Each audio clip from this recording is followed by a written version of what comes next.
Hello there, my crypto maniacs. Hey, I got Papa Ron over here for you I'm guys. here. I'm here. Got some cool stuff to talk about today,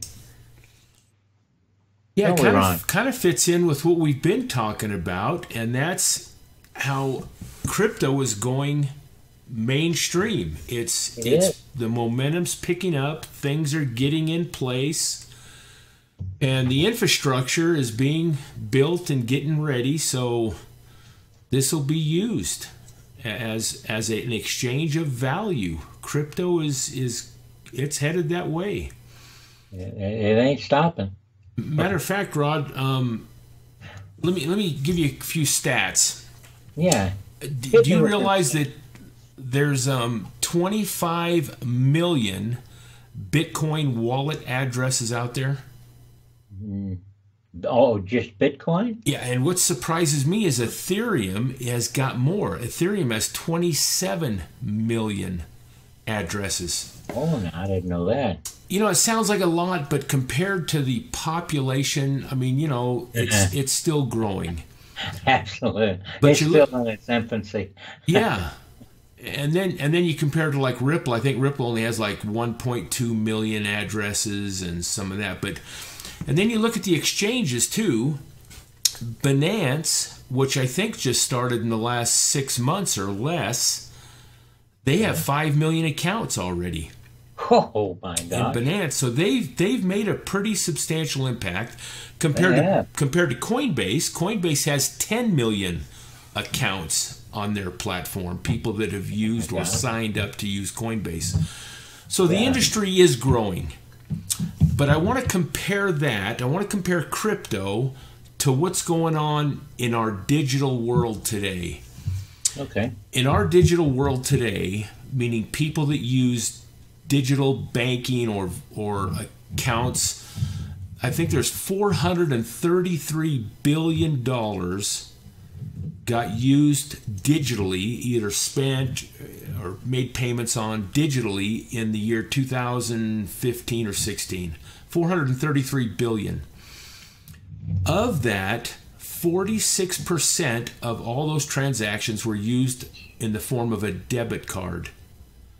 46%? Almost half. And then if you add charge cards, Wow. which is another almost 20%, yes, 70% of all transactions, Are digital. well, no, digitally were used by some type of online banking card, whether it be the debit card or the charge card. Yeah. But yeah, the world today is fixed on this digital banking system. I mean, I'm one of the few that carry cash anymore. I mean, I know when I go out with you and other members of my family, they always pull a, well, they hardly ever pull a card out. They always wait for me to pay. But That's true. yeah, That's true. you're one of the few, Rod, that always offer to pay, which I appreciate. So, Yeah. but yeah, all my kids, yeah, Dad's here. We don't got to worry about a thing. Drives me freaking nuts, you know. And since you got 7 kids, that's a Yeah. lot of cash going out. So, people are just used to using digital currency for whenever they pay, and that's the direction crypto is headed. Now, another thing we've talked about in the last few films we've had is the amount of people coming into this, and we felt like it's kind of slowed down. You remember, what, 2 months ago, 2.5, maybe 3 months? There was so many people coming in that the exchanges weren't accepting any more applications. Shut down. Yeah, they couldn't handle, at least they said they couldn't handle the amount of people coming in. And I think Coinbase or one of them, I can't remember the numbers now, but anyway, it was like 100,000 people a day were signing Oh, up. yeah. Just That's right. ridiculous. Well, we feel since this slump has happened the last 6 or 8 weeks in valuation and prices that we just haven't heard this big rush of influx of people. And of course, you got all the international bankers and all the financial gurus Hmm. downplaying Bitcoin and crypto and all that. But I still believe that there are a lot of people waiting on the sidelines and waiting to come in. I mean, I just read some articles about South Korea, and I think they said that 46% of all millennials in South Korea are involved with crypto. I wouldn't doubt that. It's almost half of them. Yeah, I wouldn't doubt that. Well, yeah, look how big in Korea and Japan and China that the cryptocurrency is involved with. I mean, all them people are in it. Yeah. So it is growing, and I think the floodgates have yet to be open. And when it does, I think this is going to go ballistic. But here's the problem that we've seen, or I think it's a legitimate problem, and that is the learning curve getting into crypto. And you and I went through that same curve, baby. Well, wait a minute now, Ron. I'm still going through that curve. That's right. You have James there to help you through it. That's right. But now that you mention that, I can bring up my next valid point. And I have friends and relatives that just can't get a grasp on how to use these wallets and how to go through an exchange, because all the exchanges seem to have their own little flair and how they do it. They sure do. And even the terminology, you're right, it becomes very confusing for people. We're pretty used to our online banking accounts. I can get onto my bank right now in the matter of seconds and see my balance, and I can make a car payment or whatever I need to do there. It's very user-friendly. It is. Crypto is trying to adapt that way, but hasn't quite happened yet. Hey, wouldn't it be nice if there was a bank that did that, or a platform that did that? Well, Rod, that did crypto and fiat at the same time. I mean, I get just sitting there thinking about it. That's exactly what we're talking about today. And I know you haven't done a lot of research on this SAIFU platform. It's an ICO that's in progress right now. Yeah. And their whole premise, their whole project and platform is to bridge that gap between fiat and currency and make it easy. Ooh, I would like something like that. Yeah, as easy as using your bank account. And that's why this ICO kind of struck me as interesting. And I said, God, I want to see exactly what they're doing. So I did read through the white paper. Oh, good. And they got a one-pager, and I went through the website. I went over to Bitcoin Talk.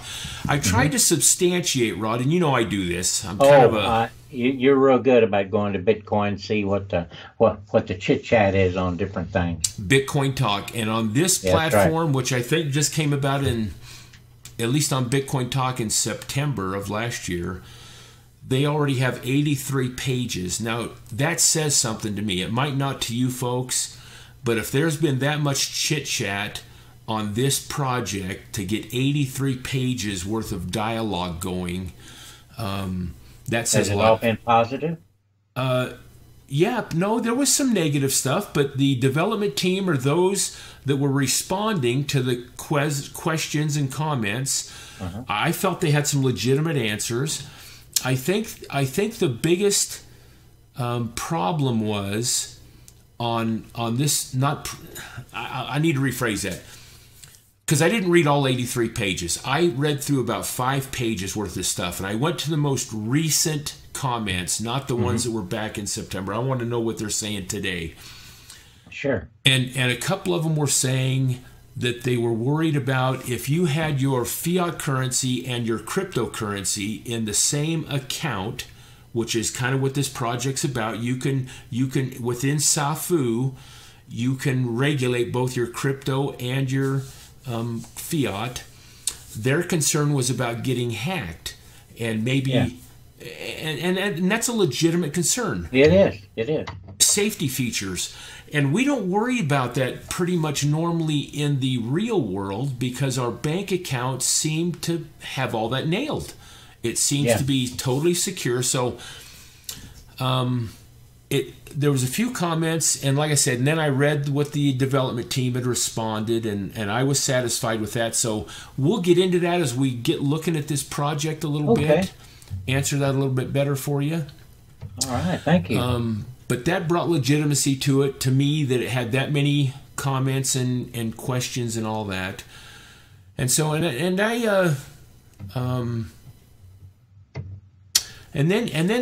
I had one more comment about what I was talking about earlier, and about $443 billion being used in the digital world. I think currently it's increased like 550 billion. And you got companies like Western Union out there that cross-border, and MoneyGram, and several of them. They get what they call an institutional license to be able to do that. Oh, yeah. Well, SAIFU's already got their institutional license. Matter of fact, a lot of the developers have put their own money into this to get this jump started, up and going. And so anyway, with that, let's kind of look at a couple things. Okay. And I kind of pulled some slides out, Rod, that I thought could explain it better than I do.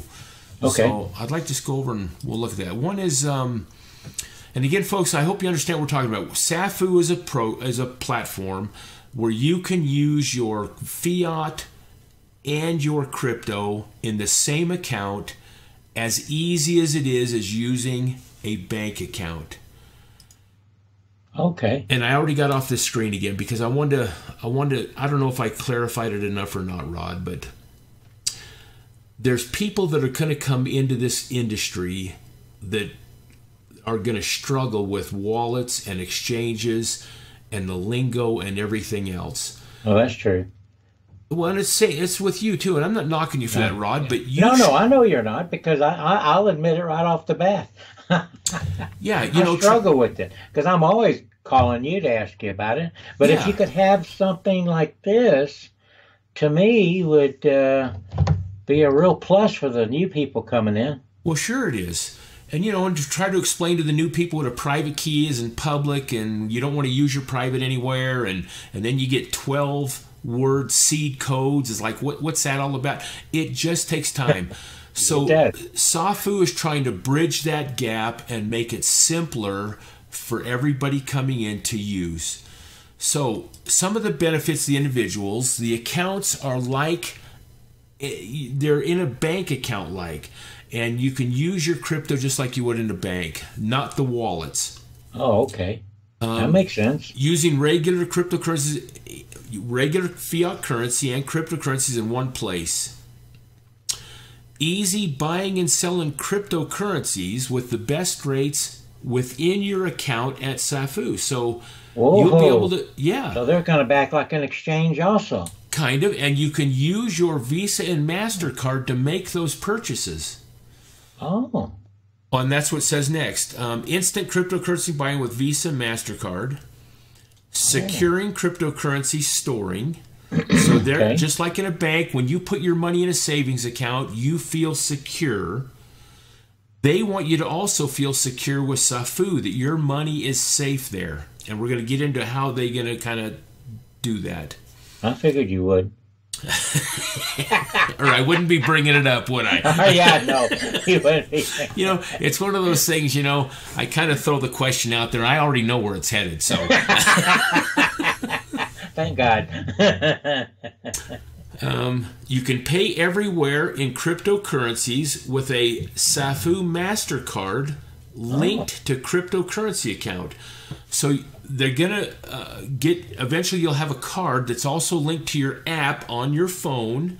So you'll be able to see all your accounts within your phone, your fiat US dollar, your euro, your Bitcoin, Ethereum, whatever it is. You'll see the balances. You can go to each account. You can preload that MasterCard with what you want and use that SAIFU card. You can also do wire transfers through Swift, which is, all that. Here's some benefits for businesses. So, this is just what I kind of explained, kind of what the account would be. So you've got your euro, your pound, US dollar, whatever, your crypto, all those will be in there. This is what the phone would look like on your dashboard, probably. Now here, and this kind of, we just went over this, but so you got your SAIFU account here with all your things in it. And like down here, you can use your Visa and MasterCard from any bank to buy crypto. International bank account numbers, you'll be able to link those into this account and use it to make like payments. You can pay your utility bills, and you can do all that normal stuff that we do. Here's that pre-loaded card, and you can decide what to load on it out of your thing. You make blockchain payments, so it's a one account kind of does all thing. God, I could really see this in a business application, or people who travel a lot, who buy a lot of euro and have different kinds of fiat and also cryptocurrency. That would be awesome. No, that's a real valid point about traveling into other countries and stuff. Yeah, you have everything secure right there on your phone. You can pay with it there. I like that. Okay, so here's the part about security, and this was not only some of the main issues on Bitcoin Talk. There was just a couple, but it was something that I thought of immediately too. And folks, we've kind of always said, Rod and I, don't keep all your eggs in one basket type thing. Sure. That it's just common sense. I even have multiple bank accounts. I don't keep all my money in the same savings account and so on. So those rules to me would apply with crypto too and all that. Yeah, it's the same thing, and I learned from you, Ron, that I don't keep all my money in the same bank, and also I keep a lot of cash hidden everywhere. Well, thank you. I did. Because of my lack of trust in the banking system, that's why I spend cash. I mean, I'm a cash guy type thing. Yeah. So let's move on. This is their multi-layered security thing. And what caught my interest is this Thales down here. This is the same stuff, and I started reading about it. Thales is the same security that the banks use to keep all those accounts safe and secure. Matter of fact, I just saw an article that was written in January, just a month and a half ago, about SAIFU deploys Thales to protect cryptocurrency holdings from attacks. And here's kind of a whole article on that. So reading through this, I actually also went over to Rod, Thales' website, and they're huge into security. That's all they are. They do a couple other offshoot things, but all the banks seem to put this hardware, software, platform, whatever it is, into their institutions to secure those accounts and all. And this is the same platform that SAIFU is using to secure their accounts. Good. So I felt comfortable about all that. Yeah. And then, like I said, they had this institution license, and this is the same type of license that Western Union has to have, MoneyGram, and all those companies. Any company that does business overseas, is that right, or out of the country? Yes, cross-border type stuff. And they've already secured that, but there's extensions that you can put onto it, and that kind of gets into why the ICO. And maybe I'll get into that in this last thing here. Another thing this points out too, Rod, is they have regulator reports, which means that they get external audits. Oh. Now, didn't you look up that company? That there is a company. Well, yeah, actually, my mother worked for a bank for many, many years, and they had this Deloitte, I think the name of it is. Deloitte? Yeah, Deloitte. Anyway, they're an audit company, and all they do is big boys. They do all the big major banks. They do all the major like oil companies and manufacturing companies, and they're an independent audit, and they're well respected and well known. So that says a lot for them if they're using that audit company. And that's the same company. Yeah, I think that is. They get these external audits to keep everything square and all that. And then they're securing the private keys to these accounts. And there's reason for that. One of their papers talks about all the things that can happen. They've got to monitor all this stuff and keep it secure. Like the darknet matter, ransoms, scams, and all that stuff. Oh, yeah. So it makes sense that they would have that. Sure. Folks, one thing, though, before we get into the ICO about this, the actual white paper, I think, indicated that they're not accepting U.S. citizens. But yet over in Bitcoin Talk, a lot of the development team says, hey, hold on a minute. I think it was the white paper. I hope I'm not mistaken on that. But they said this is a utility token. And they said, yeah, you can participate in this ICO. So good. This is their website right here, Fort Rod. Yeah. They've raised already about $4.5 million. Wow. But what I caught interesting, and it goes till the end of April, so you got about another 49 days yet to go. What I caught interesting, and this is an ERC token, folks, on the Ethereum blockchain. Ethereum blockchain, yeah. Which means you can store it in your MyEther wallet very easily. Mm-hmm. But the idea I had was they have a register now. And I think if you just go and register now, when you put your information in there, and I put mine in, which is a U.S. citizen, and I had no problem getting into it. So I think they are accepting the U.S. citizens. But it's so Rod, if we go over here to the ICO, and this is right out of the white paper, folks. And listen, if you're interested in this, we would encourage you to do your due diligence. Just like with anything, you're going to put hard-earned money in. You got to know what you're getting into. The white paper's a good read. They explain everything thoroughly, easy to understand. So definitely go through this stuff. And they've got they call it a one-pager. It's actually 2 pages, but it's a quick synopsis of the white paper. You'll find that on their website. We'll put the links down in the description box so you can go and find these things and do some studying on them. But because, and now that I'm rolling with my yapping, I'm going to make the pitch once more. And this platform might not be for everybody, but what caught my eye on this and why I talked to Rod a little bit last night about it was it's gonna once again, I'm gonna repeat my words, bridge the gap for people that don't understand all this stuff to make it simple. So you can get into crypto. Old Granny can get into crypto, and it'll be just like using her bank account. She can get online or on her phone and see everything. Right.